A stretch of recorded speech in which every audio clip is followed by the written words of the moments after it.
قال تعالی وَإِذْ قُلْتُمْ يَا مُوسَى لَن نَّصْبِرَ عَلَىٰ طَعَامٍ وَاحِدٍ فَادْعُ لَنَا رَبَّكَ يُخْرِجْ لَنَا مِمَّا تُنبِتُ الْأَرْضُ مِن بَقْلِهَا وَقِثَّائِهَا وَفُومِهَا وَعَدَسِهَا وَبَصَلِهَا۔ آج کے درس میں سورہ بقرہ کی آیت نمبر 61 سے تفسیر کا آغاز کریں گے۔ اللہ رب العزت اس آیت میں ارشاد فرماتے ہیں، اور ترجمہ کرنے سے پہلے یہ بتا دوں کہ گزشتہ آیات میں جو سلسلہ جاری تھا وہی سلسلہ اس آیت میں بھی جاری و ساری ہے۔ اللہ تعالیٰ گزشتہ آیات میں بنی اسرائیل پہ اپنی کیے گئے احسانات کا تذکرہ فرما رہے ہیں، اور ساتھ ہی بتاتے ہیں کہ بنی اسرائیل کا اللہ کے احسانات کے مقابلے میں کیا رویہ تھا، کیسے وہ سرکشی کی راہ اختیار کرتے تھے، نافرمانی کی راہ اختیار کرتے تھے۔ یہی کچھ اللہ رب العزت اس آیت میں اور بعد والی آیات میں بھی بتا رہے ہیں۔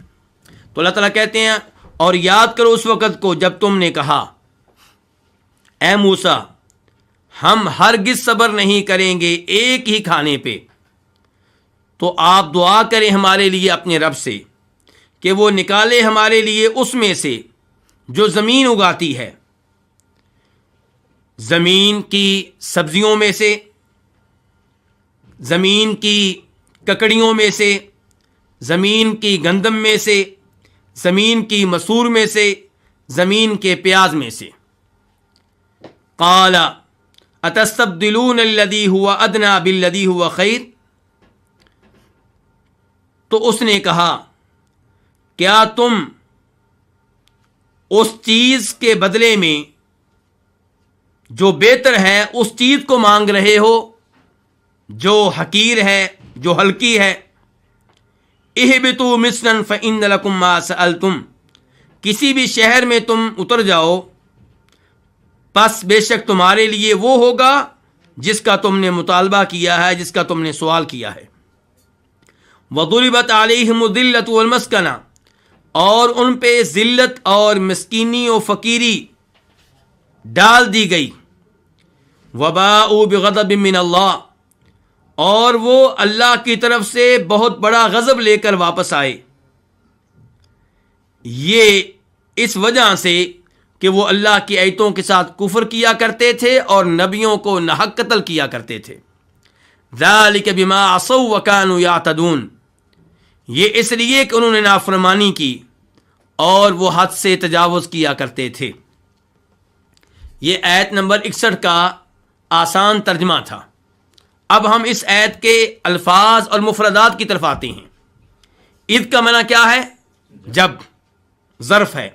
قلتم، تم نے کہا، یہ جمع کا لفظ ہے اور فعل ماضی ہے۔ تم نے کہا، مخاطب کون ہے؟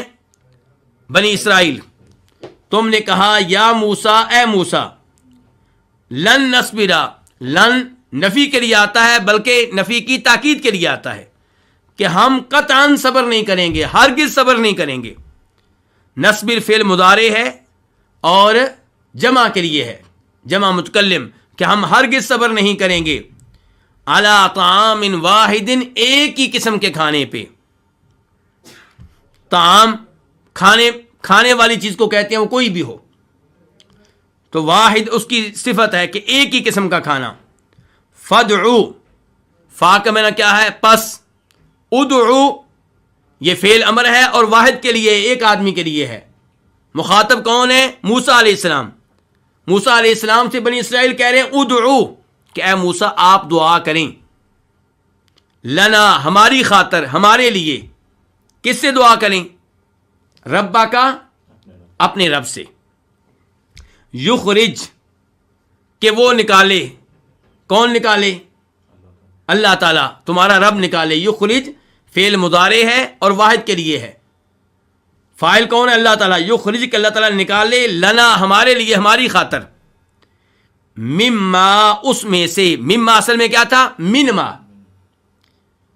ما اسم موصول الذی کے معنی میں، اس چیز میں سے۔ ما تنبت الارض، جن چیزوں کو کون اگاتی ہے؟ زمین۔ تنبتو فعل مضارع ہے، مؤنث کے لیے ہے. تم بھی تو اگاتی ہے، کون اگاتی ہے؟ زمین. الارض، زمین کا لفظ، الارض کا لفظ چونکہ عربی میں مؤنث ہے تو اس لیے تم بھی تو فعل مضارع مؤنث آیا ہے کہ اللہ نکالے ہمارے لیے ان چیزوں میں سے جن کو کون اگاتی ہے؟ زمین اگاتی ہے. اب اس کی مثال کیا ہے؟ جو چیزیں ہم چاہتے ہیں، زمین کی اگائی ہوئی چیزوں میں سے جو چیزیں ہم چاہتے ہیں ان چیزوں کی مثال کیا ہے؟ من بقلیہا. تو یہ من کون سا ہے؟ بیانیہ. کس کا بیان ہے؟ ما تنبت الارض کے ما کا، کہ ہم زمین نکالے ہمارے لیے ان چیزوں میں سے جو زمین اگاتی ہے. زمین جو اگاتی، جو کیا، جو جی، اس کی وضاحت کے لیے آیا من بقلیہا. اس کی مثال کیا؟ من بقلیہا، زمین کی سبزیاں، ترکاریاں. بقل کس کو کہتے ہیں؟ سبزیوں کو، ترکاریوں کو. بقل ان چیزوں کو کہتے ہیں جو زمین سے اگتی ہیں اور جن کا تنا نہیں ہوتا. وقثائہا، قصہ کس کو کہتے ہیں؟ ککڑی کو. آپ نے ککڑی دیکھی ہوگی جس کا ذائقہ کھیرے سے ملتا جلتا ہے، لیکن کھیرے کے مقابلے میں لمبی ہوتی ہے، لمبی ہوتی ہے. امید ہے کہ آپ کے ذہنوں میں آ چکی ہوگی. وفومہا، فوم سے کیا مراد ہے؟ فوم کے دو معنی کیے گئے ہیں. نمبر ایک گندم، اور یہ موقف ہے عبداللہ ابن عباس رضی اللہ تعالیٰ عنہما کا، اور اسی موقف کے مطابق فوم کی تفسیر کی ہے امام مجاہد نے روٹی، کیونکہ گندم کی روٹی بنے گی. اور دوسری تفسیر فوم کی گئی ہے لہسن. وعدسیہا، یہ دال کا نام ہے، کون سی دال؟ مسور. اور بصل کس کو کہتے ہیں؟ پیاز کو. قالا، اس نے کہا، کس نے کہا؟ موسیٰ علیہ السلام نے. تو اس میں دو احتمال ہیں، موسیٰ علیہ السلام کا بھی احتمال ہے اور یہ بھی احتمال ہے کہ اللہ رب العزت نے کہا ہو. زیادہ یہاں سے یہ محسوس ہو رہا ہے کہ جیسے موسیٰ علیہ السلام نے ان کو ڈانٹا ہو. تو کہا اتستبدلون الذی هو ادنی بالذی هو خیر. حمزہ یہاں پہ استفہام کے لیے ہے، سوال کرنے کے لیے ہے، لیکن یہ سوال معلومات لینے کے لیے نہیں ہے. یہ سوال ان کو ڈانٹنے کے لیے ہے، ان پہ انکار کرنے کے لیے ہے کہ کیا تم اس چیز کے بدلے میں جو بہتر ہے وہ چیز مانگتے ہو جو ہلکی ہے؟ اللہ نے تم کو کیا دیا ہے؟ من اور سلوہ. اللہ نے تمہارے لیے پانی نکال دیا ہے پتھر سے. اب تمہیں محنت کرنے کی ضرورت نہیں، تمہیں تھکنے کی ضرورت نہیں، مشقت کی ضرورت نہیں. تم من سلوہ ترک کر کے پیاز چاہتے ہو، دال چاہتے ہو، من سلوہ ترک کر کے سبزیاں چاہتے ہو. تو حمزہ پھر کس لیے ہے؟ ڈانٹنے کے لیے، انکار کرنے کے لیے. اور تستبدلون فعل مضارع ہے، جمع کے لیے ہے. تم بدلے میں چاہتے ہو، متبادل کے طور پہ چاہتے ہو. سین سوال کرنے کے لیے، طلب کرنے کے لیے. الذی ہوا ادنا، وہ چیز ہوا ادنا جو کیا ہے؟ ہلکی ہے. یعنی کہ تم اس چیز کو چاہتے ہو جو ہلکی ہے. یہ چیزیں جو تم مانگ رہے ہو یہ ہلکی سی ہیں، حقیر سی ہیں، اور تم یہ چیزیں چاہتے ہو بالذی، اس چیز کے بدلے میں. الذی ہوا خیر، جو چیز خیر، بہتر ہے، افضل ہے، عمدہ ہے.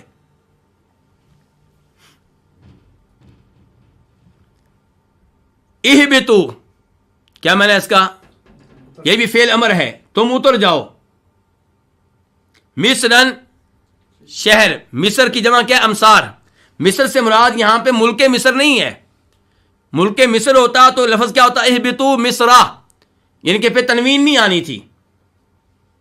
اگر تنوین کے بغیر ہو تو پھر ملک مصر مراد ہونا تھا. اب تنوین آ گئی، مصرن، اس کا مطلب یہ ہے کہ یہ منصرف ہے اور کوئی بھی شہر مراد ہے. اہبتو مصرن، کسی بھی شہر میں چلے جاؤ. اگر تم کو چاہیے سبزیاں، اگر تم کو چاہیے ککڑی، اگر تم کو چاہیے پیاز، کسی بھی شہر میں چلے جاؤ. اس کے لیے اللہ سے دعائیں کرنے کی ضرورت نہیں ہے. یہ تو اللہ کی نعمت پہلے سے زمین پہ موجود ہے. فَإِنَّ لَكُمْ مَا سَأَلْتُمْ، تمہارے لیے وہ ہے، وہ ہوگا جو تم نے مانگا ہے، جو تم سوال کرو گے. اِنَّا کا معنی کیا؟ بے شک. لَكُمْ تمہارے لیے ہوگا، ما سألتم، ما بمعنی الذی اسم موصول، جو بھی تم نے مانگا ہے. سألتم فعل ماضی ہے جمع کے لیے، تم نے مانگا، تم نے سوال کیا، یعنی کہ کسی بھی شہر میں چلے جاؤ تمہیں اس شہر میں وہ سب کچھ ملے گا جس کا تم سوال کرتے ہو، جو تم چاہتے ہو، جو تمہاری خواہش ہے. وضربت فعل ماضی ہے مجہول کے لیے ہے، ڈال دی گئی، علیہم ان پہ، کن پہ؟ ان بنی اسرائیل پہ. الذلت ذلت، اور کیا ڈال دی گئی؟ مسکینی، فقیری، یعنی کہ مسکینی اور ذلت ان کے اوپر ڈال دی گئی اور ان کا ساتھی بنا دی گئی. ہمیشہ ان پہ ذلت رہے گی، ہمیشہ ان پہ مسکینی رہے گی، یہ مطلب ہے. وباؤ، باؤ فعل ماضی ہے اور جمع کے لیے باؤ بمعنی راجعو، وہ لوٹے، وہ واپس آئے. بغضبن، غضب کے ساتھ. غضب کس کا؟ من اللہ، اللہ کا. وہ اللہ کے غضب کے ساتھ واپس آئے. ذالک، یہ اشارہ کدھر ہے جی؟ یہ اشارہ ہے اس ذلت کی طرف جو ان کے اوپر ڈال دی گئی اور اس غضب کی طرف جو لے کر وہ واپس آئے. یہ دونوں چیزیں کیوں تھیں؟ اس لیے کہ وہ کفر کیا کرتے تھے اللہ کی آیتوں کے ساتھ. یکفرون فعل مضارع ہے، کفر کرتے تھے بآیات اللہ، اللہ کی آیتوں کے ساتھ. آیات، آیت ان کی جمع ہے. وَيَقْتُلُونَ، اور قتل کرتے تھے. یقتلون فعل مضارع ہے جمع کے لیے ہے، وہ قتل کرتے تھے. النبیین، نبی ان کی جمع، نبیوں کو، بغیر الحق، ناحق طور پہ، نجائز طور پہ. ذالک، یہ اس لیے، یہ بھی بات سببیہ ہے، یہ اس لیے کہ انہوں نے نافرمانی کی. عصوا فعل ماضی ہے جمع کے لیے ہے، معصیت سے ہے، انہوں نے نافرمانی کی. وَكَانُوا يَعْتَدُونَ، اور وہ حد سے تجاوز کرتے تھے. یعتدون فعل مضارع ہے جمع کے لیے ہے. اعتدا، یعتدی، اعتدا، حد سے تجاوز کرنا، حد سے آگے نکل جانا. اب ہم آتے ہیں اس آیت کی تفسیر کی طرف. اور اس وقت کو یاد کرو جب تم نے کہا اے موسیٰ ہم ہرگز صبر نہیں کریں گے ایک ہی قسم کے کھانے پہ. یہ ان کی طرف سے ناشکری ہے. اللہ رب العزت انہیں بہترین رزق دے رہے تھے، محنت کے بغیر، مشقت کے بغیر، ہل چلائے بغیر. ان کو چاہیے تھا کہ اپنے فارغ اوقات کو کس میں گزارتے؟ دین کا علم لینے میں، موسیٰ علیہ السلام سے شریعت سیکھنے میں، جہاد کی تیاری میں. لیکن انہوں نے اس کی بجائے کیا چاہا کہ ہم وہ چاہتے ہیں جو زمین اگاتی ہے، یعنی کہ ہمیں کھیتی باڑی کرنا منظور ہے لیکن ہمیں وہ چیزیں چاہیے جو زمین سے ہوتی ہیں. آسمانی نعمتیں ہمیں نہیں چاہیے، مان و سلوہ نہیں چاہیے. تو کیا چاہیے؟ ہمیں وہ چیزیں چاہیے جو زمین اگاتی ہے. یہاں پہ آپ ایک چیز دیکھیں کہ انہوں نے موسیٰ علیہ السلام سے کیا کہا کہ آپ ہمارے لیے اپنے رب سے کیا کریں؟ دعا کریں. اپنے رب سے، یہ نہیں کہا کہ ہمارے رب سے. یہ ان کا لفظ بھی ان کی سرکشی پہ دلالت کرتا ہے کہ آپ اپنے رب سے ہمارے لیے دعا کریں. جیسا کہ انہوں نے کہا تھا جب موسیٰ علیہ السلام نے حکم دیا تھا شام میں داخل ہونے کا، بیت المقدس میں داخل ہونے کا، کہ اللہ آپ کو فتح دے گا، آپ داخل ہوں، جہاد کے لیے تیار ہوں، لڑنے کے لیے تیار. کہا تھا فَاذْهَبْ أَنْتَ وَرَبُّكَ فَقَاتِلَا إِنَّا هَاهُنَا قَاعِدُونَ، آپ اور آپ کا رب جائیں، آپ لوگ جہاد کریں، لڑیں، ہم تو یہاں پہ بیٹھے ہوئے ہیں. یہی انداز ان کا یہاں پہ ہے کہ آپ ہمارے لیے اپنے رب سے دعا کریں. لیکن انہوں نے کیا کہا؟ اپنے رب سے دعا کریں ہمارے لیے. نبی سے دعا کا مطالبہ کرنا یہ نبی کی دعا کا وسیلہ ہے، اور دعا میں دعا کرتے ہوئے نبی کو وسیلہ بنانا یا کسی نیک آدمی کو وسیلہ بنانا یہ جائز ہے. کیا مطلب؟ میرے جملے سے کوئی غلط عقیدہ اخذ نہ کر لے. کہنا یہ چاہتا ہوں کہ آپ نبی سے آ کر کہیں جب کہ نبی زندہ ہوں، آپ کسی ولی سے کہیں جب کہ ولی زندہ ہو کہ آپ میرے لیے دعا کریں، تو یہ اس بزرگ، اس نبی کی دعا کا وسیلہ ہو گیا. تو کسی بھی نبی کی دعا کو وسیلہ بنانا، کسی ولی کی دعا کو وسیلہ بنانا جائز ہے، بالکل درست ہے. صحابہ کرام بھی نبی علیہ الصلوۃ والسلام کے پاس آتے تھے اور آپ سے دعا کی درخواست کیا کرتے تھے اور آپ ان کے لیے دعا کرتے تھے. لیکن جب آپ فوت ہو گئے، اب آپ سے دعا کروانا ممکن نہیں ہے، کیونکہ آپ قبر میں جا چکے ہیں. وما انت بمسمع من فی القبور، اللہ کہتے ہیں جو بھی قبروں میں جا چکے انہیں آپ اپنی آواز نہیں سنا سکتے۔ اللہ تعالیٰ کہتے ہیں انک لا تسمع الموتى، فوت شدگان کو آپ اپنی آواز نہیں سنا سکتے۔ تو اب آپ سے دعا کا مطالبہ کرنا غلط ہے، اور اب آپ کو دعا کے لیے پکارنا غلط ہے۔ اب آپ کو پکارا جائے گا تو وہ غیر اللہ کو پکارنا ہوگا، اور وہ درست نہیں ہے، اس سے ہمیں روکا گیا ہے۔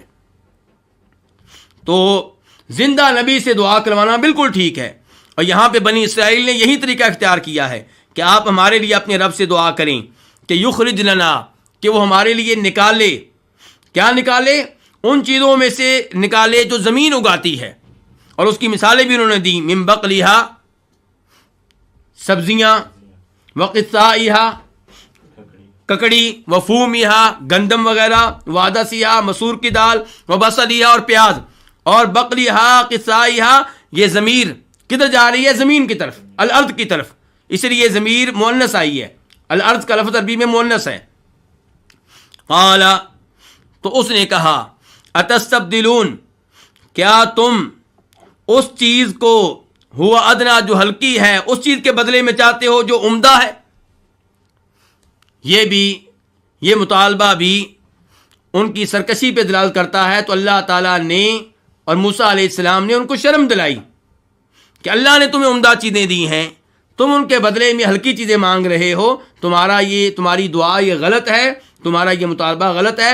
اس سے پتہ چلا کہ انسان کئی دفعہ اللہ تعالیٰ سے وہ چیز مانگ رہا ہوتا ہے جو اس کے اپنے حق میں مفید نہیں ہوتی، لیکن انسان جاہل ہے، اور پھر یہ بھی کہتا ہے کہ میری دعا قبول نہیں ہو رہی۔ اللہ تعالیٰ کئی دفعہ انسان پہ رحم کرتے ہیں کہ اس کی دعا قبول نہیں کرتے۔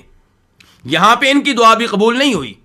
فرمایا اہبطوا مصرا، کسی بھی شہر میں چلے جاؤ، فإن لکم ما سألتم، تمہیں وہ کچھ ملے گا جو تم مانگ رہے ہو، جس کا تم سوال کر رہے ہو، اس کے لیے تمہیں دعائیں کرنے کی ضرورت نہیں ہے۔ وضربت علیہم الذلۃ والمسکنہ، اور ان پہ ذلت ڈال دی گئی، ان پہ مسکینی ڈال دی گئی۔ وباءوا بغضب من اللہ، اور وہ لوٹے اللہ کے غضب کے ساتھ۔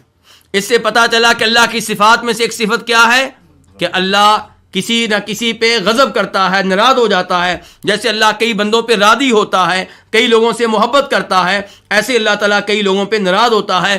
غیر المغضوب علیہم ولا الضالین، وہاں پہ ہم نے کیا کہا تھا کہ راستہ ان لوگوں کا جن پہ تیرا انعام ہوا، جو مغضوب علیہم نہیں ہے، جن پہ غضب نازل نہیں ہوا۔ مغضوب علیہم کون ہے؟ جن پہ غضب نازل ہوا کون ہے؟ وہ یہودی ہیں اور ان جیسے دیگر لوگ۔ تو اللہ تعالیٰ کئی لوگوں پہ غضب نازل فرماتا ہے، تو یہ اللہ کی صفت ہے، اور ہم اللہ کی اس کی صفت کو مانتے ہیں۔ تو اللہ رب العزت کی دیگر صفات کی طرح صفت غضب بھی ہم مانتے ہیں اور اسے حقیقت پہ محمول کرتے ہیں، لیکن ہم اللہ کی صفات کو مخلوق کی صفات سے تشبیہ نہیں دیتے۔ ہاں، مخلوق بھی ناراض ہوتی ہے، انسان بھی غضب اختیار کرتا ہے، غصے میں آتا ہے، لیکن انسان کے غصے میں کئی کمزوریاں ہیں۔ انسان غصے میں آتا ہے تو اس کی رگیں پھول جاتی ہیں، غصے سے لال پیلا ہو جاتا ہے، منہ سے جھاگ نکلنا شروع ہو جاتی ہے۔ یہ انسان کے غصے کی اور غضب کی کمزوریاں اور عیب ہیں، اور اللہ تعالیٰ غضب اختیار کرتے ہیں، اللہ تعالیٰ کسی پہ ناراض ہوتے ہیں، اللہ تعالیٰ کسی پہ غصہ کرتے ہیں، لیکن اللہ تعالیٰ کے غضب میں کوئی کمزوری نہیں ہے، کوئی عیب نہیں ہے۔ اللہ کا غضب ویسے ہے جیسے اللہ کے شیان شان ہے، لیکن اللہ کی صفت کو ماننا ہوگا۔ تعویل غلط ہے، گمراہ فرقوں نے اس کی بھی تعویل کی ہے۔ کیا تعویل کی ہے؟ کہتے ہیں جی غضب سے مراد اللہ تعالیٰ کا یہ ارادہ کرنا کہ کسی کو عذاب دوں، کسی سے انتقام لوں،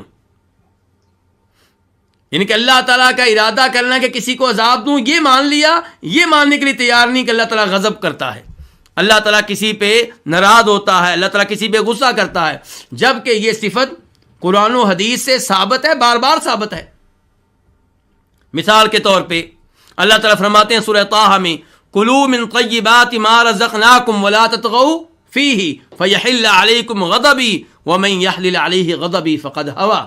اللہ تعالیٰ وہاں پہ بھی بنی اسرائیل کو مخاطب کر رہے ہیں اور کہہ رہے ہیں کہ جو رزق ہم نے تم کو دیا ہے اس میں سے جو پاکیزہ چیزیں ہیں ان میں سے کھاؤ، اور سرکشی کی راہ اختیار نہ کرو۔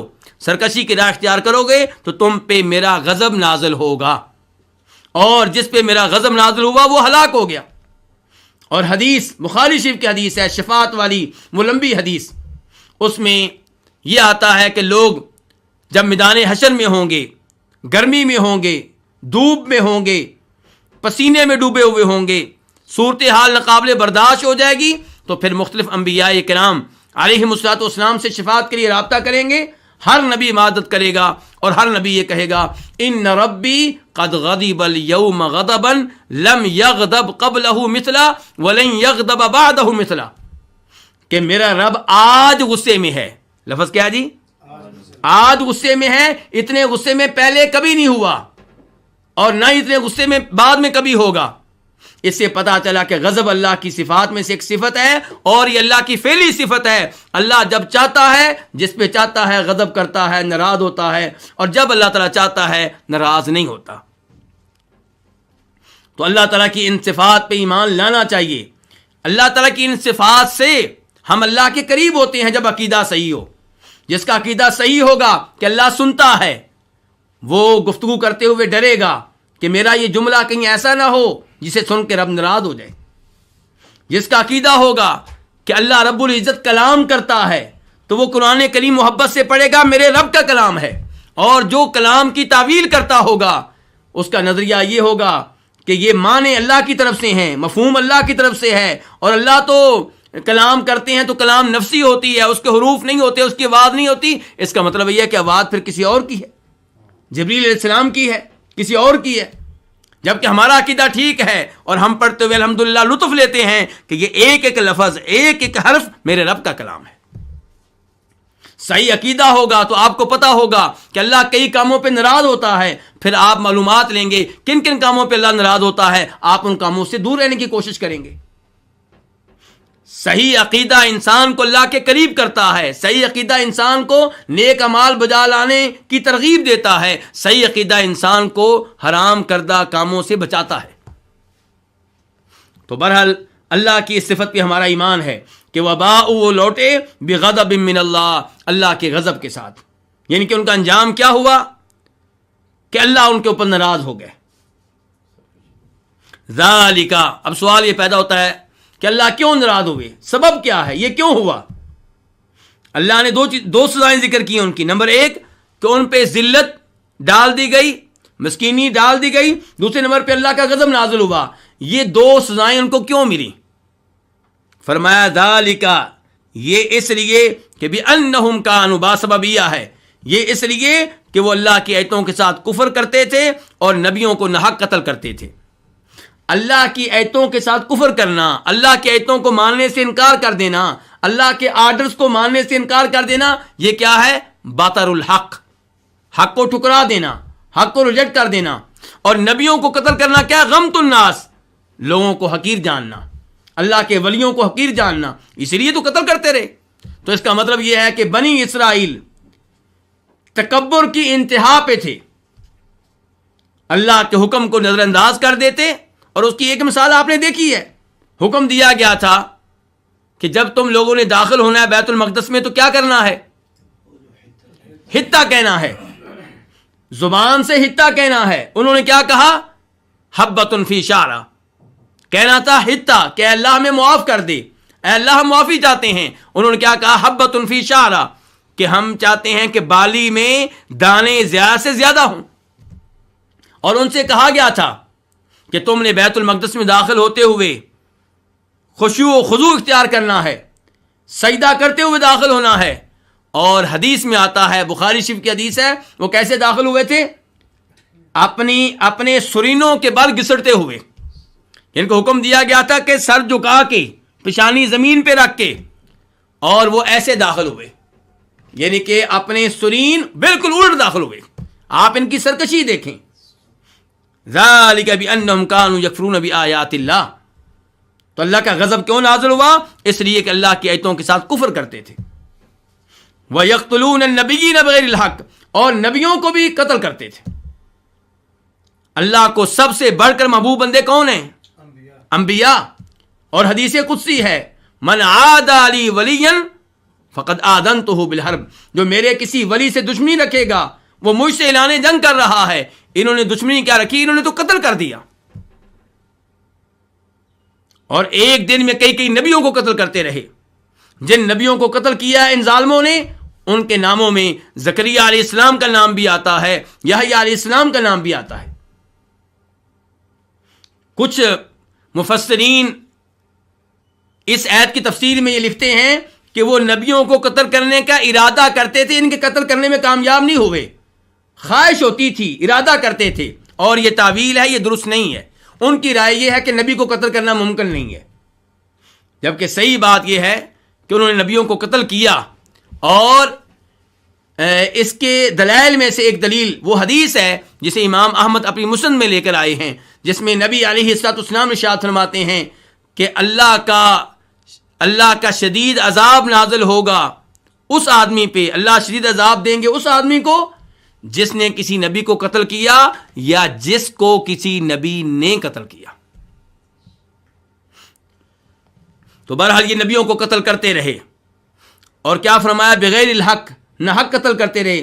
کیا کسی نبی کا قتل جائز بھی ہوتا ہے؟ یہ ان کے جرم کی سنگینی کو بیان کرنے کے لیے کہ نبی کو جب بھی قتل کیا جائے گا نہ حق قتل کیا جائے گا، اور یہ ظالم نبیوں کو نہ حق قتل کرتے رہے۔ تو یہ ان کے بڑے بڑے جرائم ہیں جن کی وجہ سے اللہ کا ان کے اوپر غضب نازل ہوا۔ ذالک بما عصوا، ذالک، یہ اس میں اشارہ دوبارہ آ گیا ہے۔ اب اشارہ کس کی طرف ہے؟ پہلے تو ہم نے کہا تھا ذالک کا اشارہ ہے اس ذلت اور مسکینی کی طرف جو ان کے اوپر ڈال دی گئی، ہم نے کہا تھا ذالک کا اشارہ ہے اس غضب کی طرف جو ان کے اوپر اللہ کی طرف سے نازل ہوا۔ اب ایک دفعہ پھر آ گیا ذالک، یہ اس لیے کہ انہوں نے نافرمانی کی۔ یہ کیا اشارہ کدھر جا رہا ہے؟ اس کے بارے میں علماء کرام کی دو رائے ہیں۔ پہلی رائے یہ ہے کہ یہ اشارہ بھی اسی کی طرف ہے۔ اللہ کا غضب کیوں نازل ہوا، ذلت اور مسکینی کیوں نازل ہوئی، اس کے دو سبب اللہ نے پہلے بتائے، اب مزید اللہ بتا رہے ہیں کہ اس لیے بھی کہ وہ نافرمانی کرتے تھے، اور اس لیے بھی کہ وہ حد سے تجاوز کرتے تھے۔ اور دوسری رائے یہ ہے کہ ذالک کا اشارہ ہے اس بات کی طرف کہ انہوں نے کفر کیوں کیا، انہوں نے نبیوں کو قتل کیوں کیا، ان کا معاملہ اس حد تک کیوں پہنچ گیا۔ اللہ کا غضب کیوں نازل ہوا؟ کیونکہ کفر کیا۔ اللہ کا غضب کیوں نازل ہوا؟ کیونکہ نبیوں کو قتل کیا۔ اب سوال پیدا ہوا ہے کہ کفر ان سے سرزد کیسے ہو گیا، نبی ان کے ہاتھوں قتل کیسے ہو گئے؟ فرمایا یہ بھی سزا تھی۔ کس چیز کی؟ کہ بما عصوا، جب انہوں نے معصیت کی راہ اختیار کی، اللہ کی نافرمانی کی راہ اختیار کی اور حد سے تجاوز کرنے لگے، تو پھر اللہ تعالی نے ان کو سزا دی کہ ان کا معاملہ کفر تک پہنچ گیا۔ فلما زاغوا ازاغ اللہ قلوبہم، جب وہ ٹیڑھے ہوئے اللہ نے ان کے دلوں کو ٹیڑھا کر دیا۔ جب انہوں نے گناہ کی راہ اختیار کی، پھر دل اتنے سخت ہو گئے کہ ان کو یہ احساس نہیں ہوا کہ ہم اللہ کے نبی کو، اللہ کے ولی کو، اللہ کے محبوب کو قتل کر رہے ہیں۔ اس لیے انسان کو گناہوں سے بچتے رہنا چاہیے۔ آپ اگر گناہوں کو معمولی جان کر ان کا ارتکاب کریں گے، سزا کے طور پہ ایک اور گناہ آپ کے لیے آسان ہو جائے گا۔ اس لیے نیکیاں کریں تاکہ اللہ تعالیٰ آپ کے درمیان اور گناہوں کے درمیان کوئی رکاوٹ قائم کر دیں، کوئی دیوار قائم کر دیں۔ تو ذالک بما عصوا، یہ اس لیے کہ انہوں نے معصیت کی راہ اختیار کی، وکانوا یعتدون، اور وہ حد سے تجاوز کرتے تھے۔ معصیت میں اور اعتداء میں کیا فرق ہے؟ اس میں ایک رائے یہ ہے کہ المعصیہ کا مطلب یہ ہے کہ جن چیزوں سے اللہ نے روکا ہے ان چیزوں کا ارتکاب کرنا، اور اعتداء کا مطلب یہ ہے کہ وہ امور جن کے کرنے کا اللہ نے حکم دیا یا جن کے کرنے کی اللہ نے اجازت دی، ان امور میں حد سے آگے نکل جانا۔ اس وضاحت کے مطابق آپ شراب پیئیں گے تو کیا ہے؟ معصیت ہے۔ بدکاری کریں گے، کیا ہے؟ معصیت ہے۔ سود لیں گے، کیا ہے؟ معصیت ہے۔ اور جب ظہر کی رکھتے ہیں 4 کی بجائے 5 پڑھیں گے تو کیا ہے؟ حد سے بڑھنا ہے، اعتداء ہے، حد سے تجاوز کرنا ہے۔ مال اللہ نے آپ کے لیے حلال کیا، لیکن اگر آپ بہن کی وراثت پہ بھی قبضہ کریں گے تو یہ کیا ہے؟ اعتداء ہے، حد سے تجاوز کرنا ہے۔ تو ذالک بما عصوا وکانوا یعتدون، یہ اس لیے کہ انہوں نے نافرمانی کی اور وہ حد سے تجاوز کیا کرتے تھے۔